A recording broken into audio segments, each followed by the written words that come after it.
독일의 작가 토마스 만이라는 사람의 마의 산이라는 소설이 있습니다. 영어로는 이 마운틴 매직이라고 번역이 되어 있는데요. 여기에는 여러 사람의 인물이 나오고 각 사람마다 독특한 캐릭터, 성격을 묘사하고 있습니다.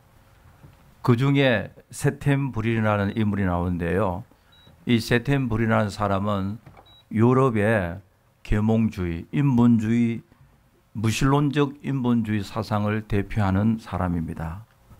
그런데 세템브린이라는 사람은 크리스마스 때에 성탄절에 오신 예수 그리스도의 모습을 신이 아니라 감정이 풍부한 인간으로 묘사하고 있습니다.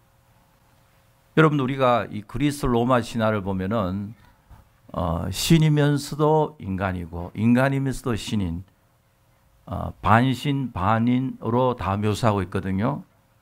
그러니까 신들이지만은 애정관계, 성적인 방종, 시기, 질투, 분노, 인간의 감정을 그대로 묘사하고 그러면서도 신이고.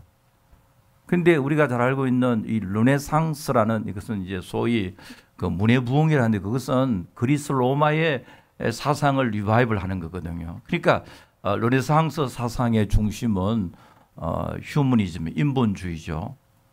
그 당시에 중세시대 때 교권주의와 하나님이라면 다른 말도 못하는 그 시대에 인간성을 다시 부흥한다는 그 소스를 그리스 로마 문화를 다시 부흥하는 데 있었습니다. 그런데 이 세템브린이라는 사람은 인간성을 묘사하면 인간성 가운데서 고난받고 고통당하고 상처 입고 죽으신 예수님의 모습을 강조합니다. 왜냐하면 예수님이 상처를 입고 고난을 당하는 것은 인간의 감정과 제일 서로 나눌 수 있고 이해할 수 있다는 것을 말하고 있기 때문이다. 그렇게 주장하거든요. 그러니까 예수님이 고난을 당했기 때문에 우리 인간의 고난을 이해할 수 있다. 아주 그 인간과 예수님 사이에 커먼 그라운드를 이루고 서로 커뮤니케이션에 중요한 공통점이 있다고 그렇게 이야기하고 있습니다. 인간의 감정을 충분히 공감할 수 있는 게 바로 예수님이 이 땅에 오셔서 고난을 당했다. 그래서 세템브린에 의하면은 성탄의 의미를 고통 속에 있는 사람을 공감할 수 있는 것, 고통을 나눌 수 있는 것. 그래서 오늘날도 성탄의 의미를 불쌍한 사람을 들어보고 불쌍한 사람들의 자비를 베푸는 일이 성탄의 정신이다. 맞습니다. 그러나 틀렸습니다. 맞지만은 틀렸습니다. 그것이 근본적인 문제가 아니거든요. 여러분 잘 아는 단편 소설 가운데 오헬리의 크리스마스 선물 있잖아요. 이게 원래 제목은 The Gift of Magi라고 지혜로운 자의 선물이라, 박사들의 선물. 그걸 우리 한국말로 번역할 때에 크리스마스 선물로 번역이 되어 있습니다. 단편 소설인데요. 그 내용은 간단하잖아요. 아내 델라가 남편 제임스에게 크리스마스 이브에 뭔가 좋은 선물을 해주고 싶다. 근데 아내 델라가 가진 돈은 1불 87전밖에 없고 전부 다 동전밖에 없었습니다. 코인이었습니다. 쇼핑 가서 그로서리 살 때도 악착까지 깎아서 깍쟁이라는 핀잔을 욕을 먹으면서 한 푼, 두 푼 모은 동전이었습니다. 그래서 크리스마스 이브 날 델라가 잔돈을, 동전을 3번이나 다시 카운트, 혹시라도 좀 더 플러스 알파가 있을까 싶어서 씌워보니까 혹시나가 아니라 뭡니까? 역시나 1불 87전이었습니다. 1불 87전을 가지고 자기 남편을 위해서 뭔가 사야 되겠는데 부족해서 고민을 많이 합니다. 남편 제임스 역시 사랑하는 아내를 위해서 크리스마스 선물 사기 위해서 월급이 20불밖에 안 되기 때문에 크리스마스 선물을 산다는 것은 사치스러운 행동입니다. 그래서 어떻게 하면 자기 와이프 델라에게 어울리는 선물을 할까 이거 마음이 간절하는데요. 그런데 남편 제임스는 할아버지도 물려받은 금시계가 있었고 아내 델라는 아름다운 머리카락이 있었습니다. 델라는 자신의 아름다운 머리카락을 팔아서 남편 제임스의 금시계에 맞는 시계는 있지만 체인, 시계 줄이 없어가지고 그 체인을 샀습니다. 시계 줄을 샀고요. 제임스는 아내 델라에게 줄 선물을 위해서 자기의 금시계를 팔아버렸습니다. 그리고 와이프는 자기 아름다운 머리카락입니까? 그걸 팔아서 또 남편은 금시계를 팔아서 부부가 서로를 위해서 아름다운 선물을 줬는데 막상 자기에게 가장 귀한 것을 팔아서 상대방을 위하여서 선물을 하고 보니까 남편에게는 뭐가 없습니까? 시계가 없고 시계줄이 쓸모가 없죠. 아내에게는 뭐가 없습니까? 머리카락이 없어서 머리핀이 필요 없었습니다. 머리핀 할 수가 없잖아요. 그럼에도 불구하고 중요한 포인트는 서로에게 있어서 가장 소중한 것을 희생하면서 사랑하는 사람에게 꼭 필요한 것을 주고 싶어하는, 선물하고 싶은 마음, 이것이 바로 크리스마스 정신이다. 그것을 강조하는데요. 여러분, 크리스마스는 남을 위하여 희생하는 마음, 이것이 크리스마스 정신이다. 맞습니다. 그러나 틀렸습니다. 이게 전부가 아니거든요. 여러분, 성탄의 의미는 이보다 더욱 중요한 것이 있습니다. 인간 사이에 휴메니테리안, 인도주의적 마음과 정신도 중요하지만은 그러나 이것보다 더욱 소중한 것이 있습니다. 불쌍한 사람을 돌보고 인간과 인간 사이에 서로 화합하고 그것도 중요하죠. 그러나 그것보다 훨씬 더 중요한 것, 성탄의 근본 의미는 그게 아님을 성경이 말하고 있거든요. 마태복음 1장 21절에 보니까 아들을 낳으리니 이름을 뭐라 했습니까? 예수라 하라. 이는 그가 자기 백성을 그들의 죄에서 구원할 자이십니다. You shall call his name Jesus, for he will save his people from their sins. 예수님께서 이 세상에 오신 목적은 우리를 죄에서 구원하시기 위하여 왔다고 성경은 말하고 있습니다. 퍼스트 크리스마스 때 첫 성탄절에 천사가 목자들에게 전해준 메시지를 보니까 무서워하지 말라. 보라, 내가 온 백성에게 미칠 큰 기쁨의 좋은 소식을 너에게 전한다. 뭐냐? 기쁨의 좋은 소식이 오늘 다윗의 동네에 너를 위하여 구주가 나서니 곧 그리스도 주시니라. 우리를 위하여서 죄에서 구원하시기 위하여 어떤 메사야, 크라이스트, 우리 주님을 성경은 말하고 있거든요. 여러분, 성탄 축제를 화려하게 벌리고 성탄 장식을 거창하게 하다가 보면 그 속에 예수님이 없습니다. 뭔가 우리는 대단한 이벤트를 하는데 그 속에 예수님이 없고 예수님의 그 메시지가 없다고요. 이벤트 중심으로 성탄 행사를 하다 보니까 어린아이들 마음속에 크리스마스가 뭐냐니까 크리스마스는 산타 할아버지의 생일이라 그렇게 이야기하고 있거든요. 그럼 물어보세요. 성탄이 뭐냐? 산타 할아버지의 생일이다. 아니면 선물 받는 날 그거밖에 예수님이 없습니다. 화려한 성탄 장식이 있고 성탄에 대한 이벤트는 있지만은 예수님이 없고 복음이 없는 이 시대의 성탄절 행사입니다. 제가 몇 년 전에 어떤 글을 보니까요, 세계에서 가장 화려하고 아름다운 크리스마스 트리는 아랍에미리트 UAE죠. 수도 아부다비의 에미리트 팰리스 호텔에 있는 크리스마스 트리라고 합니다. 장식하는데 얼마 들는지 아네? 1,100만 불. 크리스마스 트리 worth more than 11 million dollars. 그 성탄 장식에는요, 다이아몬드도 있고 진주도 있고 에메랄드 있고 사파이어, 보석 181개가 취향되어 있답니다. 예수님 없이도 크리스마스 트리 아름답게 만들 수가 있습니다. 여러분, 크리스마스 트리를 그렇게 팬시하게 아름답게 장식한다 해가지고 우리가 크리스마스를 잘 지낸다고 할 수 있습니까? No, absolutely not. 그렇지 않습니다.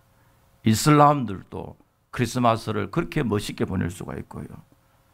매년 성탄절이 되면 한국에도 조계종의 스님이 명동 성당에다 크리스마스 추리를 아니면 조계사 앞에도 크리스마스 추리를 만들면 그렇다고 해서 성탄절 지나는 거 아니거든요. 스님이 명동 성당에 와가지고 성탄절 메시지를 전하며 화해 메시지를 전한다고 하더라도 세상의 언론들은 잘한다고 박수 치면 그러나 하나님 보실 때 예수님 없는 성탄절 메시지, 예수님 없는 성탄절 행사, that's nothing, 무효입니다. 그거는요. 오늘 우리는 이 본문을 통해서 성탄절 의미가 뭔지 우리가 한번 생각할 필요가 있거든요. 첫째로 성탄은 우주적 사건입니다. 헤로드 왕 때 예수께서 유대 베들레헴에 나심에 동방으로부터 박사들이 예루살렘에 이르러 말하되 유대의 왕으로 나시니가 어디 계시냐, 우리가 동방에서 그의 별을 보고 그의 경배하러 왔다. 동방이란 말은 그 당시에 오늘날 말하면 메소포타미아 지역, 유프라테스 티그리스 강 지역, 이란이라 이라크 지역을 말하고 있거든요. 이라크 지역에서 이란 지역에서 예루살렘까지 와서 우리가 유대인의 왕으로 나신 이에게 경배하왔다. 그렇게 말하고 있습니다. 여러분, 첫 번째 크리스마스 때에 예수님께 예배하고 경배하는 사람들 보면 거의 다 이방인 아니면은요 목자와 같은 좀 신분이 낮은 사람들이 예수님께 예배하고 있거든요. 동방에서 왔다는 것은 이것은 저 멀리 이방 땅에 사는 사람이 와서 예수님께 경배하고 왔습니다. 그러므로 성탄절은 시작부터 한 국가와 한 민족에게 제한된 행사가 아니라 어떤 유니버셜한 우주적인 사건입니다. 오늘날 또 기독교와 가장 반대되는 개념은 뭐냐면 이 기독교를 로컬라이즈 시키는 거. 우리 민족, 우리 교회, 우리 지역, 이것은 성경과 정반대입니다. 성경은 이 전 우주적 이 퍼스펙트를 가지고 있거든요. 전 우주의 사건이다. 예수님의 탄생도 여기에 유대인의 왕이라는 개념은요, 이스라엘의 왕뿐만 아니라 만왕의 왕이고 만주가 되신 King of Kings, Lord of Lords. 예수님은 한 민족의 왕이 아니라 전 우주의 왕이시다. 그러니까 이방 땅에 있는 사람들도 와서 예수님께 경배하러 왔잖아요. 여기에 박사들이 왔다. 이 박사는요, 무슨 박사 학위가 있어 박사가 아니고 다른 말로 표현할 수 없기 때문에 다시 말해서 그 당시에 이 신분을 갖고 있는 사람들, 오늘날 특별한 다른 언어로 표시할 수 없기 때문에 박사라고 했거든요. 많은 영어 성경은 메자이를 했고 어떤 성경에 보면요, 와이즈맨, 지혜로운 자들 그렇게 번역하고 있거든요. 그 메자이나 와이즈맨은 그게 박사라 이런 개념보다도 고대 사회의 천문학자들, 하늘의 별을 연구하는 사람, 과학자를 할 수가 있는데요. 그 당시에 상당히 신분이 높은 사람들이고요, 훌륭한 학자들이고 지체 높은 사람들입니다. 그런데 이들이 그 멀리 메소포타미아 지역에 있으면서 구약의 메시아 탄생에 대한 예언에 대한 지식이 상당히 있었음을 우리가 추정할 수가 있는데요. 왜냐니까 여러분, 다니엘과 그 친구들 여호와 하나님을 섬기는 구약에 능통한 사람들이지만은 바빌론 나라에 상당히 높은 위치에 있었잖아요. 그리고 그 당시에 바빌론과 에스더를 볼 때에 오늘날 말하면은 이란 지역이잖아요. 페르시아 지방에 유대인들이 상당히 많은 영향력을 끼쳤습니다. 그곳에서. 그러니까 그 지역 사람들이 이 메시아에 대한 메시애닉 프로페시, 메시아에 대한 예언에 대해서 상당히 많이 알고 있었습니다.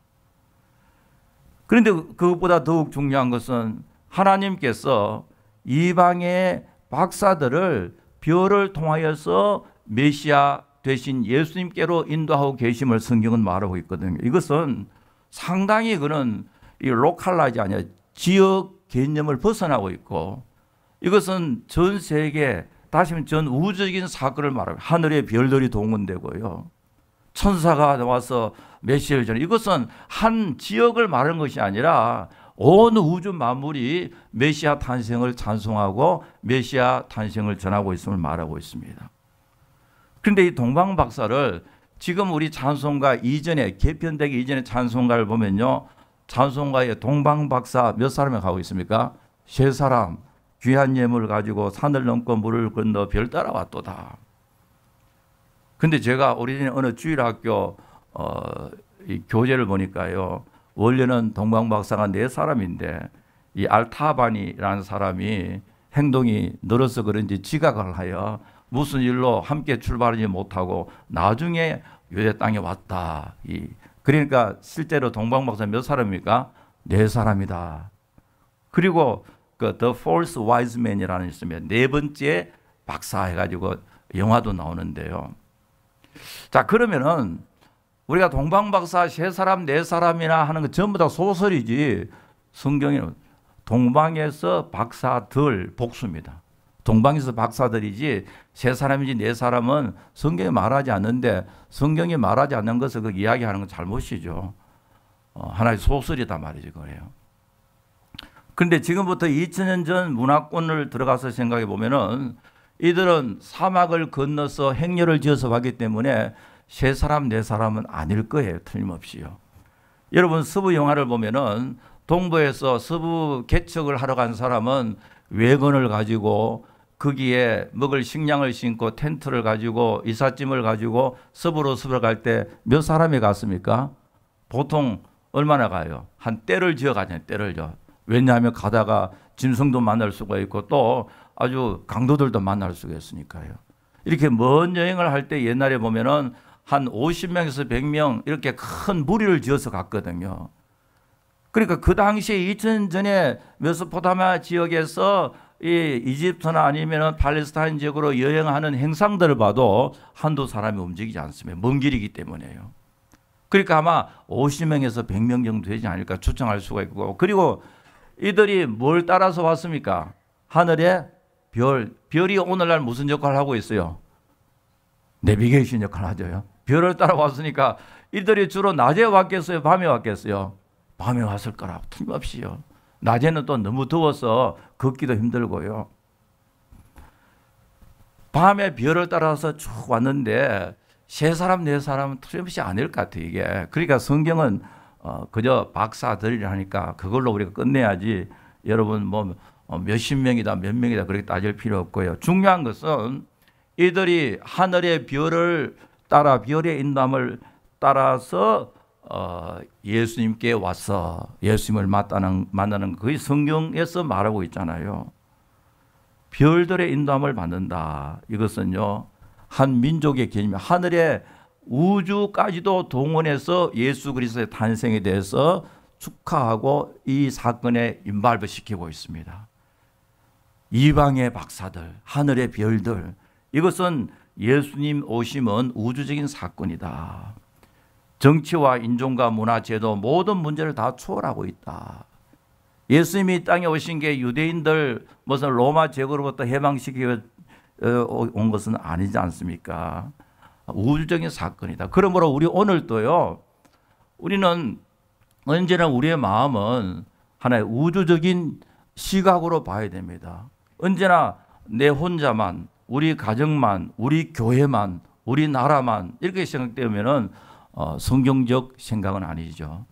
모든 나라가, 모든 민족이, 모든 언어가 예수를 주라 고백하는 이 비전을 가지고 사는 우리 되어지기를 간절히 바랍니다. 두 번째로 성탄의 의미는요, 예수님께 경배드리는 사건입니다. 유대인이 왕으로 하시니까 어디 계시냐? 우리가 동방에서 그의 별을 보고 그에게 뭐하러 왔습니까? 경배하러 왔다. 그리고 11절에 보니까 집에 들어가 아기와 그의 어머니 마리아와 함께 있는 것을 보고 엎드려 아기께 경배하고 보배합을 열어 황금, 유황, 몰약을 예물드렸다. 여기서 아주 중요한 그 키워드가 있습니다. 어린 아기 예수를 누가 안고 있습니까? 마리아가 안고 있었다고요. 그러니까 성경은요, 이 동방박사들이 경배를 하는데 누구에게 경배했습니까? 아기께 경배하다. 왜냐하니까 마리아는 예배 대상이 아니기 때문에 그렇습니다.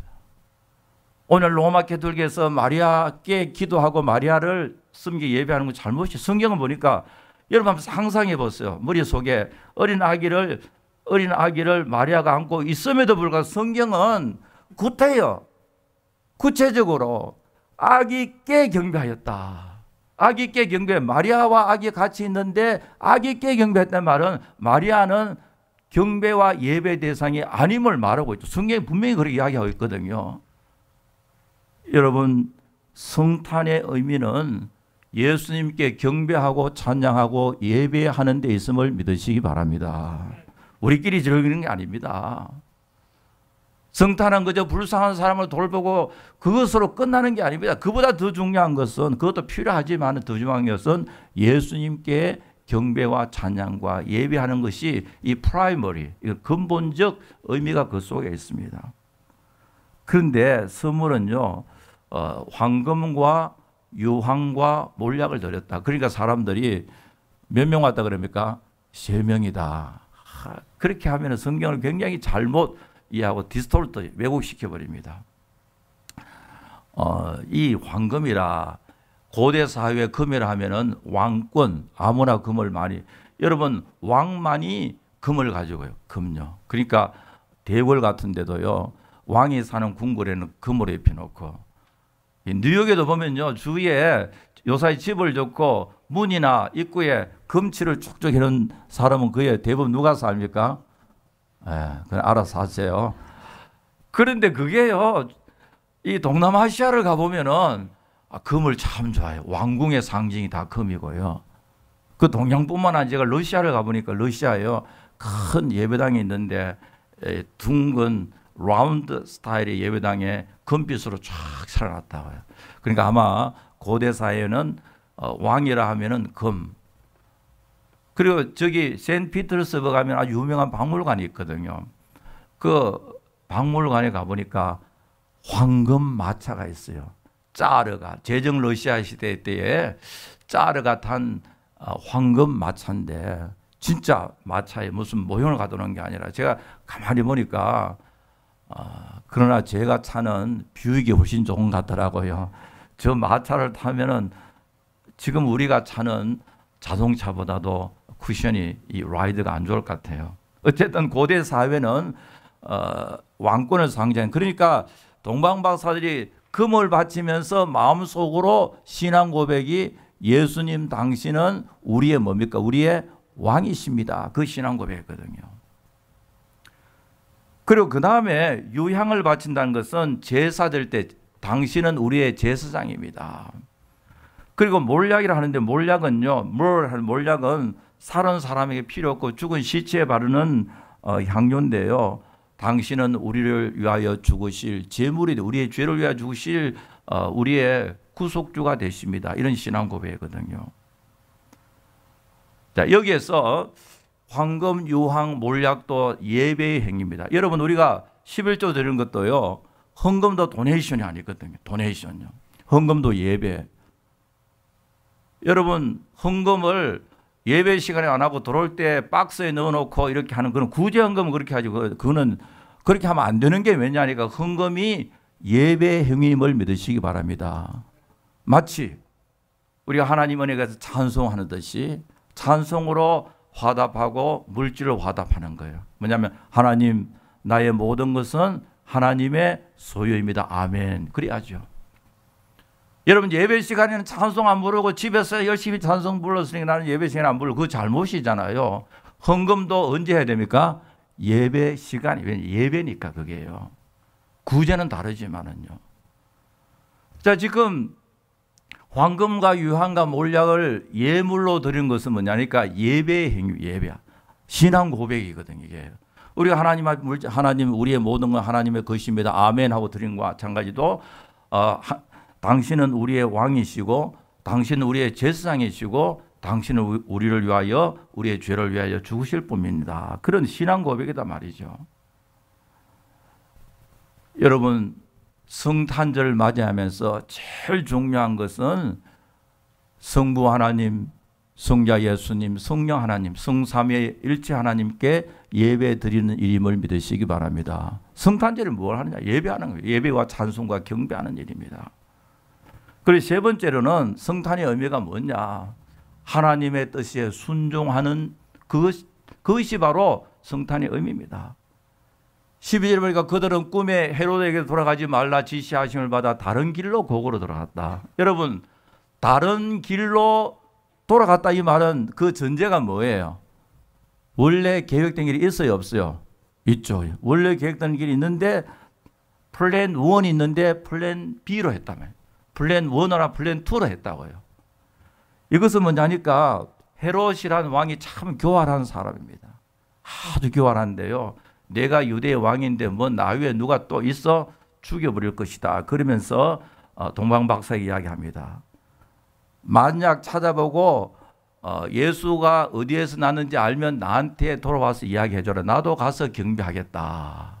그게 플랜 1. 그게 플랜. 그래서 동방박사 예 그렇게 하겠습니다.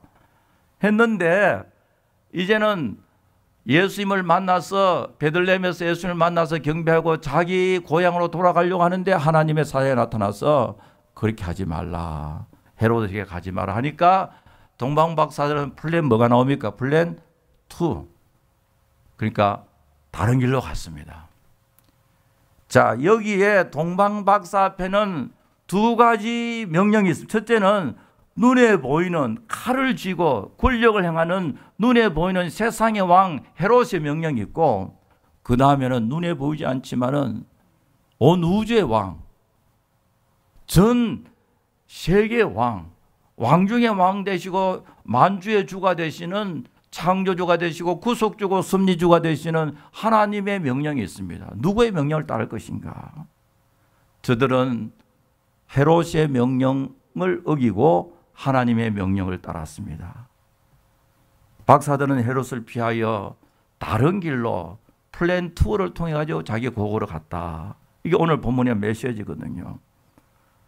너무나도 중요한 우리의 신앙의 원리를 제시하고 있습니다. 우리가 누구의 말을 듣고 사느냐, 누구의 명령대로 사느냐. 사도행전 5장에 보니까요, 대제사장들이 베드로와 사도를 향하여 명령을 내립니다. 이제부터 예수의 이름으로 사람들이 가르치지 말라. 만약에 다시 한번 가르치면 가만히 두지 않겠다. 아주 서슬픈 권력을 갖고 있는 제사장들의 명령입니다. 그때와 사도와 베드로와 사도는 말하기를 사람보다 하나님께 순종하는 것이 마땅하다라고 하면서 하나님 말씀을 그대로 전했습니다. 여러분, 오늘날 여론조사라는 게 참 중요하잖아요.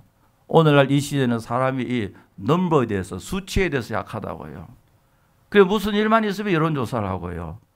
그런 일리가 있지만은 상당한 그 리저너블하고 합리성도 있지만은요, 사람이란 그 자체가 문제 있는데 그것을 기준으로 하면 문제가 생길 수밖에 없습니다. 그래서 오늘날 이 파퓰리즘 있잖아요. 베네수엘라 같은 경우요. 나라가 망하더라도 지지율이 뭐 90% 그렇게 하잖아요. 차베스 같은 경우도 마찬가지잖아요. 여러분, 우리 성도들은 이 땅에 살면서 누구의 말을 듣고 사느냐 참 중요하다. 이게 뭐냐니까 다른 말로 하면은 이 세계관이요 가치관. 그래서 신앙생활은 이 conflict between two worldviews라고 그러잖아요. 두 개의 세계관의 전쟁이다. 믿음 생활의 세계관의 전쟁이다. 누구의 말을 듣고 누구의 편을 들고 있느냐, 누구 편에 있느냐 이 말. 누구의 말을 더 귀하게 생각. 이게 바로 신앙생활이다. 여러분, 우리는 언제나 하나님의 말씀이 넘버원 되시기를 바랍니다. 하나님의 말씀이 뭐지? 우리가 하나님의 말씀 듣는 게 마땅하다.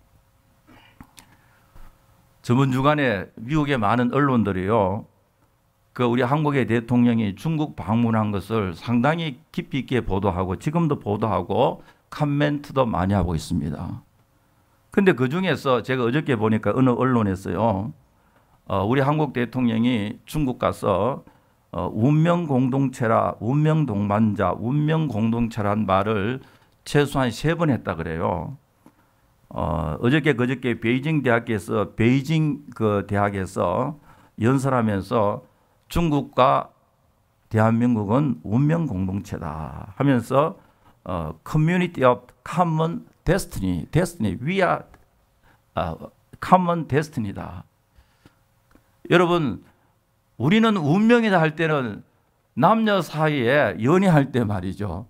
남자가 여자한테 프로포즈 할 때 나는 너와 결혼한 것이 운명이다.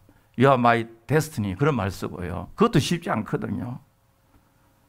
그런데 우리 대한민국 대통령이 중국 가서 우리는 운명 공동체다. 이 말을 3번이나 썼다고 미국 언론들이 강조하는데요. 미국에서는 왜냐니까 해방 후에 지금 오랜 세월 동안 우리 한국과 미국은 같은 동반자 역할을 했잖아요. 한국 전쟁 났을 때 미군이 왔고 한국이 어려웠을 때 미국 왔고 이런데 어느 날 갑자기 한국의 대통령이 중국 가서 우리는 You are my destiny. 우리는 운명 공동체다 하니까요. 굉장히 섭섭하지 않을까 생각되는지 모르죠. 이제 앞으로 이렇게 생각할지. 왜냐하면 이제부터는 중국 중심으로 세계 질서를 다시 짜겠다는데 거기에 가서 우리는 당신의 운명 공동체다. 하나다 이 말 하나다. 여러분 신약에 사도 바울이 우리 성도들의 아이덴티티를 말하면서 Union with Christ. 성도들은 그리스도와 연합된 존재다. 그래. 연합된 그리스도와 함께 죽고 함께 살고 우리는 그리스도와 하나다는 이 비슷한 표현을 대한민국은 중국과 운명 공동체다. 여러분 이거는 상당히 심각한 표현입니다. 우리는 하나다 이 말이거든요. 우리는 당신 편이다 이 말이거든요. 우리 크리스찬의 세계관을 설정하는 아주 중요한 기둥이 있습니다. 성경은요, 하나님의 창조, 그리고는 인간의 타락, 그리고 그 다음에는 예수 그리스도 안에서 회복, 이 세 개의 기둥이 있다고요. 우리 크리스찬 월드뷰를 구성하는 데 아주 중요한 세 개의 기둥이 있습니다. 첫째는 하나님께서 온 우주 만물을 창조하심 믿으시기 바랍니다. 창조. 그리고 우리 인간은 하나님께 불송하여 타락하였다. 그리고 그 다음에는 하나님께서는 예수 그리스도 안에서 우리를 회복시켜 주셨다. Restoration in Christ. 이 세 개의 기둥이 있다고요. 이게 우리 크리스찬 월드뷰의 기초다고 얘기해요. 하나님이 창조하셨고 인간이 타락하였고 하나님께서 예수 그리스도 우리를 다시 회복시켜 주셨다. 그런데 이 세상의 월드뷰는 뭐냐니까 하나님의 창조를 정반대로 공격하는 게 진화론이잖아요. 무슨 하나님이 창조하셔서 이 세상 만물은 우연히 존재했고 진화 과정을 통해 존재했지 그거잖아요. 이게 바로 세계관의 충돌이다고요. 그래서 성경은 죄와 허물로 우리는 다 사망에 이런 존재가 있다. 인간에게는 소망이 없고 하나님 은혜로만 존재했다니까 이 세상에서는요. 아니다. 휴머니즘, 인간이 최고다. 인간의 능력이 한이 없다. 인간이 하나님 자리에 오르잖아요. 그리고 그 다음에는 성경은 천하 만민에게 우리에게 구원을 얻을 만한 다른 이름을 주신 이 없다. 오직 예수라 그랬는데요. 세상에는 아니다. 종교다원, religious pluralism. 불교도 좋고 이슬람도 좋고 네가 원하는 대로 아무 종교나 마찬가지지. 정상은 하나인데 올라가기는 다른 길이다. 이런 식으로 이야기하는 이 conflict between two worldview, 성경적 세계관과 세상의 철학과는 충돌하고 있잖아요. 이게요. 여러분 우리는 알아야 됩니다. 이 세상에서 우리가 누구의 말을 듣고 사느냐. 우리의 삶의 기준은 하나님의 말씀밖에 없음을 믿으시기 바랍니다. 어떤 말로 우리 귀에 속삭인다 할지 우리는 하나님의 말씀이 참으로 유일한 삶의 가치 기준이 되어야 됩니다. 이 대부라는 영화 있잖아요. Godfathers 3부를 보면은 그 바티칸 은행이 거대한 뱅킹 스캔들, 은행 스캔들에 휘말려서 부실 대출로 큰 손실을 입었습니다. 실제로 1970년, 80년 전에 바티칸 은행에 이 금융 사건이 터졌습니다. 바티칸이 부자잖아요. 이게 전 세계로 큰 부자인데 그런데 이 바티칸 은행의 보스가 누구냐니까 최고 책임자가 대주교입니다. 성직자가 대주교. 그러니까 은행을 이렇게 운영을 하는데요. 근데 그게 뭐 이런 말이 납니다. 은행을 관장하는 성직자 대주교가 마피아 두목인 마이클에게 이렇게 이야기합니다. It seems in today's world the power to observe debt is greater than the power of forgiveness. $600 million.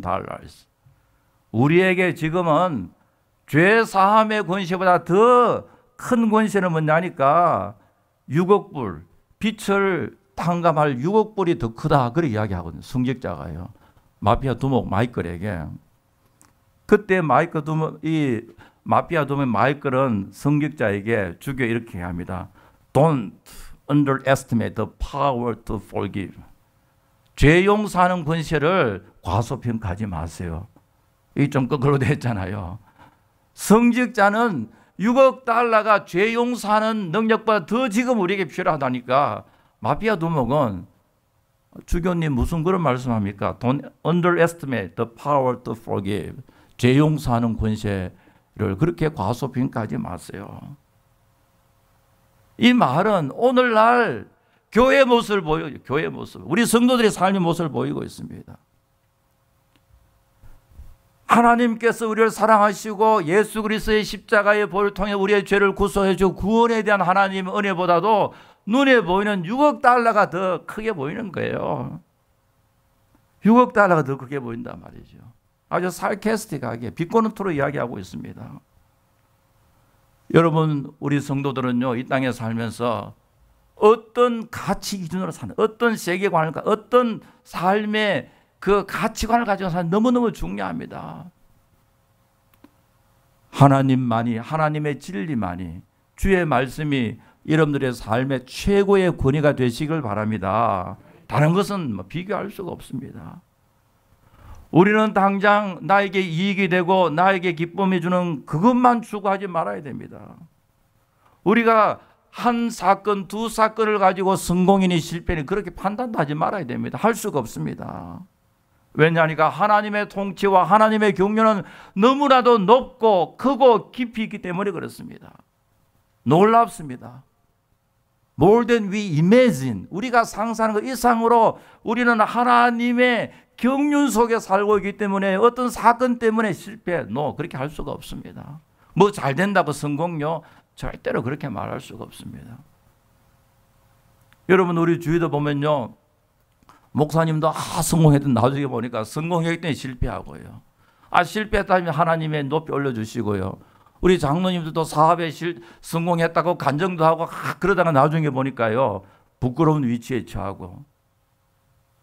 여러분, 우리의 성공과 실패는 궁극적으로 하나님 앞에 써봐야 됩니다. 알 수가 없거든요. 하나님의 인도하심은 너무너무 크고 놀랍기 때문에 우리는 절대적으로 하나님만 의지하며 살아야 됩니다. 313년에 로마가 기독교를 국교로 정했습니다. National Religion. 그러니까요, 국교란 것은 대단하거든. 그 나라의 모든 백성이 크리스찬. 그리고 어디를 가더라도 다 예배드리고, 주일날 다 예배드리고요. 그렇기 때문에 어거스틴이라는 사람은요, City of Rome. 로마는 이 땅에 있는 천국이다. 이 세상에 있는 천국이 바로 롬이다. City of Rome. 로마 시다 그랬는데요. 세상의 모든 것은 망해도 이 땅에 있는 천국을 로마는 하나님이 지켜주실 거라고 생각했는데 어느 날 갑자기 북쪽에서부터 이 고트족이라 하면요, 여러분들 그 세계 역사를 보면은 게르만족 가운데 한 민족인데요. 그때는 야만족 그랬습니다.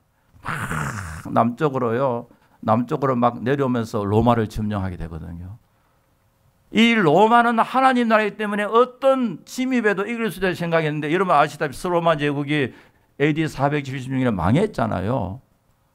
사람들이 깜짝 놀랐습니다. 하나님을 잘 섬기는 로마가 왜 이렇게 망했을까? 고민을 하고 있습니다. 여러분, 이 고토족은 나중에는 중세시대 때면은 모든 건축이 고딕식 있잖아요. 고딕식 예배당도 고딕식 있잖아요. 그게 이제 나중에는 이제 아주 문화민족으로 바뀌지만은요, 처음에는 그렇다고요. 그래서 어거스틴이 다시 생각합니다. 야, 하나님을 잘 믿는 로마가 망하다니. 제가 말하는 서로마 제국인데 망하니.